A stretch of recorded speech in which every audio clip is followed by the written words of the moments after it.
Hello, this is the Watchdog, and welcome back to Fun with Watches. If watches weren't fun, you'd only need one. Today we're going to review the Cadola Volaron CD-1009. Let's start out with the wrist check. I'm wearing this Oliv's 2875. I just reviewed this watch. If you haven't seen the review, be sure to check it out. And Grogu is wearing my Miller Title ML05. Mando took Grogu to Disneyland, and Grogu said they are getting carried away with all the Star Wars stuff. They changed the Enchanted Tiki Room to the Enchanted Wookiee Room and replaced the singing parrots with singing Ugnaughts. I said, I didn't know Ugnaughts could sing. He said it sounds like Yoko Ono in a trash compactor.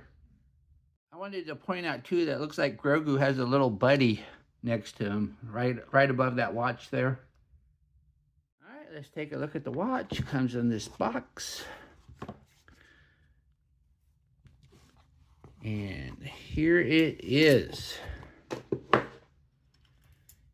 It is a nice looking watch.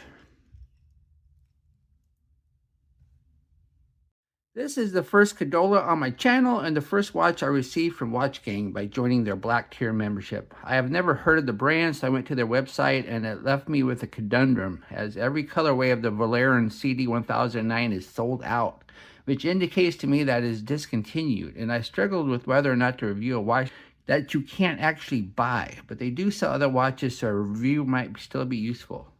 If you look at the Cadola website, you see that they kind of pull a Dan Henry and make watches inspired by more famous watches of the past, but not direct homages.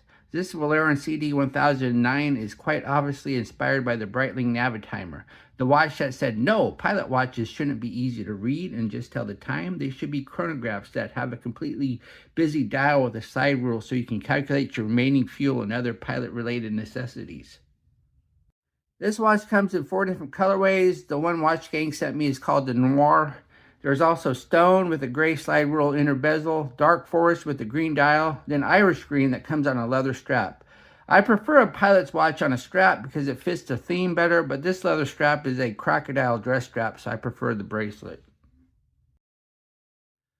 The watch is 44 millimeters at the bezel, 50.2 millimeters lug to lug with inverted end links. It's 14.1 millimeters thick, has a 22 millimeter lug width, and weighs 155 grams on the supply bracelet with 2 links removed. Actually, I didn't remove the links. They just provided 2 extra links. Then we have the bezel. The bezel's fixed, and it does have knurling there, but you don't actually turn it with your thumbs. You turn it with this little screw here, and that doesn't actually turn the bezel. It turns the inner bezel, which is the slide rule. And as you can see, there's the slide rule on it. And if you look at the instructions that came with the watch, they actually show you how to use the slide rule and how to calculate 6 or 7 different things with it. So that's pretty good on the instructions. I'm not going to go over how to use the slide rule. If you do want to know and don't want to read the instructions, Mark from Long Island Watch has a pretty good video on how to use the slide rule on a Seiko Flightmaster.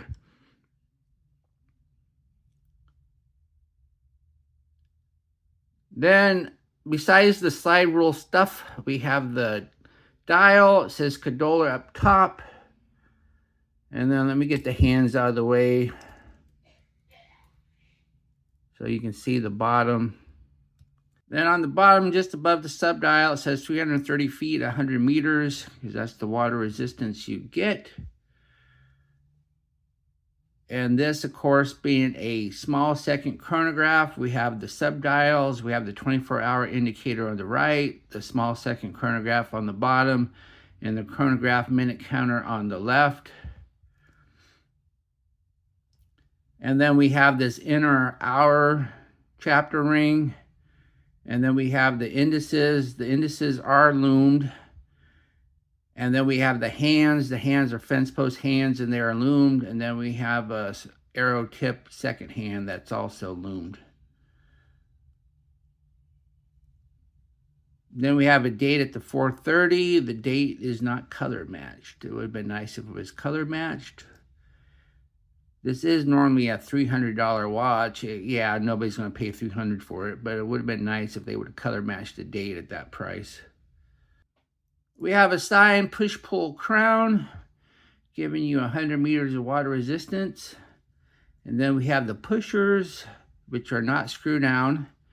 So take this in the water at your own risk, because you know the risk. If you accidentally press the pushers while you're in the water, you will let water into this watch and ruin it.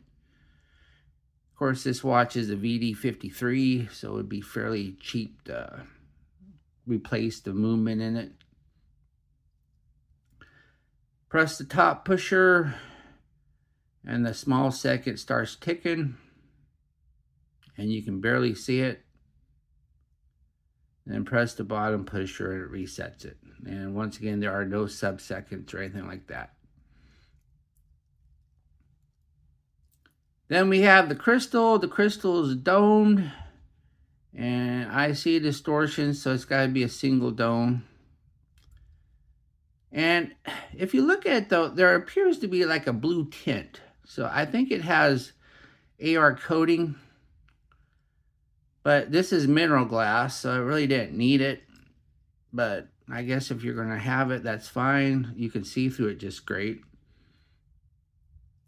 Then we have the case. I do like the case. I think they did a good job with the case. It's fully brushed with this tiny polished chamfered edge.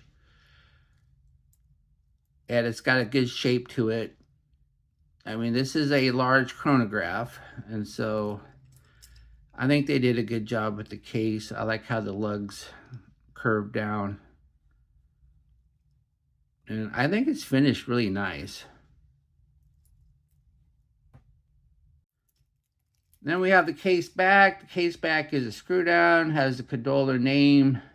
Then it gives all the fun stuff on the outer. It says all stainless steel. Then it says chronograph movement. Then it gives the model number CD-1009. Underneath the case back is the TMI VD53 quartz chronograph movement. This is kind of like the Seiko's equivalent of the PE90. This is your cheap as you can get, but still give you a Japanese cred. Invicta, most of their chronographs use this movement now. I'm not a big fan of this movement. I'm not a big fan of small second chronograph movements, and especially ones without sub-seconds. They're not much use. I really wish they would have put a VK63 in here. I would really like this watch a lot more if it was a Mecha Quartz with a large second chronograph hand. Then we have the bracelet. The bracelet looks like a 5-link, but these links are all joined together, so it's really more like a single link. But it's nice looking. It's nicely brushed, and has inverted solid end links. We do have push pin adjusters, and I did not have to adjust this watch because they already took 2 links out for me.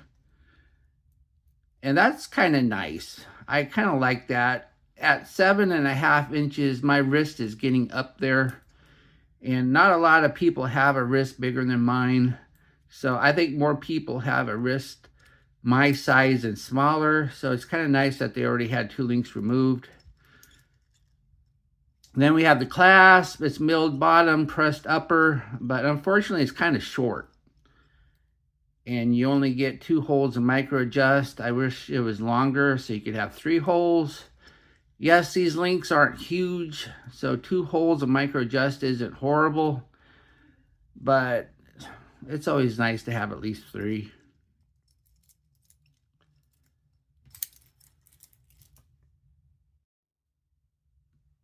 Here's the watch on my 7.5-inch wrist. It's a big watch, but it looks nice and it wears nice. It sits nice and flat on the wrist. At 155 grams, it's getting up there in weight, but this is a big bracelet, so the weight's fairly even. And it came with 2 extra links, and I didn't remove any. So if you put the extra links in 8 inches, Oh, also I moved it in 1 hole micro adjust, so maybe 8 1/4. Anything bigger than that, you're going to need more links. Or of course, one thing you could do too is replace the clasp, because the clasp is so short. A longer clasp will give you some more distance. Yes, the clasp is signed, but so what? Just get a bigger clasp. Here we are in the loom room. Just wearing the watch, I could tell that it had at least decent hand loom, as I could notice it in the dark fairly well. As we speed up the time, we see the blue glow of BGW9 and none of the subdial hands are loomed. The indices and the large second hand are fading fairly fast, but the major hands are doing much better. This is not great loom, but this is not a dive watch, and at least there is an emphasis on the hands and not the indices. What I like about this watch? Well, it looks and wears nice. I like this all brush finish. I think they did a good job with the finish work. And I do like this 5-link bracelet. What are my gripes and groans? Small second chronograph with no sub-seconds. I'm just not a fan of the VD53 movement. Only 2 holes of micro adjust on the clasp, and the bracelet's a little short, and the second hand misses the marks. Do I recommend this watch? If this watch had a VK63 in it, I would be saying yes, yes, yes. But this watch doesn't have a VK63. It has a VD53. But I'm still going to recommend the watch anyway, because I just think the fit and finish is so well done. Of course, they don't sell this anymore, but you can find it in the aftermarket or on eBay.